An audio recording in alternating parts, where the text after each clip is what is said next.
नमस्कार, मैं हूं आपके साथ सलोनी और आप देख रहे हैं न्यूज़ फ्लैश। बढ़ते हैं इस वक्त की खास खबर की ओर। वडोदरा के मंजलपुर विधानसभा उपचुनाव के लिए कांग्रेस प्रत्याशी एवं पूर्व मंत्री भीखाभाई रबारी ने सोमवार को प्रदेश कांग्रेस अध्यक्ष अमित चावड़ा और पार्टी नेताओं की मौजूदगी में नामांकन दाखिल किया। इससे पहले लहरीपुरा स्थित कांग्रेस कार्यालय में आयोजित विजय विश्वास सभा को संबोधित करते हुए अमित चावड़ा ने आरोप लगाया कि वडोदरा और मंजलपुर की जनता भाजपा के भ्रष्टाचार और कुशासन से परेशान है और हर वर्ष भ्रष्टाचार को प्रबंधन के कारण बाढ़ जैसी स्थिति से लोगों को करोड़ों रुपए का नुकसान उठाना पड़ता है। उन्होंने कहा कि ये चुनाव भ्रष्टाचार, महंगाई, बेरोजगारी, जनहित के मुद्दों पर लड़ा जाएगा। जनता बाहरी उम्मीदवारों के बजाय स्थानीय और ईमानदार उम्मीदवार भीखाभाई राबरी का समर्थन करेगी। इसके बाद कांग्रेस नेताओं और कार्यकर्ताओं ने रैली निकालकर कलेक्टर कार्यालय पहुंचकर नामांकन प्रक्रिया में भाग लिया।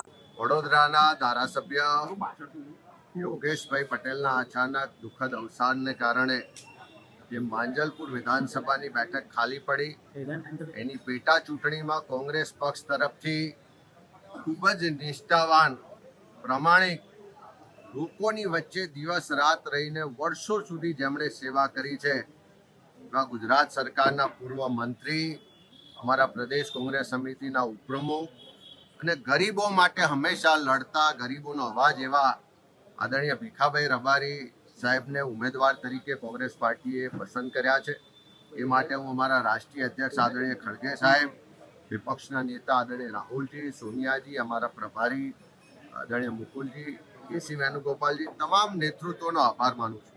આજે સમગ્ર વડોદરા અને ખાસ કરીને માંજલપુર વિધાનસભા વિસ્તારના તમામ આગેવાનો, કાર્યકરો અને બધા જ સમાજના લોકો ભીખાભાઈની જે પણ પસંદગી થઈ છે એના આવકારે છે।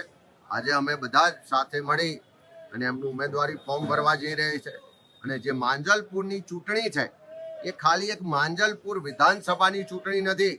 આ વડોદરા શહેરમાં ભારતીય જનતા પાર્ટીની જે ટ્રિપલ એન્જિન સરકાર છે એનો જે ભ્રષ્ટાચાર છે, ગેરવહીવટ છે, જે જોહુકમી છે, જે સત્તાના જોરે લોકોનો અવાજ દબાવવાનો પ્રયત્ન થાય, દર ચોમાસું આવે વિશ્વામિત્રી નદીમાં માનવ સર્જિત આ ભાજપના ભ્રષ્ટાચાર સર્જિત જે પૂર આવે છે અને લોકોને હેરાનગતિ થાય છે, માલ મિલકતને નુકસાન થાય છે, જે ભ્રષ્ટાચારના મુદ્દાઓ છે, મોંઘવારીના મુદ્દાઓ છે, રોજગારીના અને શિક્ષણના પ્રશ્નો છે, આ બધા જ મુદ્દા પર માંજલપુર વિધાનસભાની પેટા ચૂંટણી લડાશે।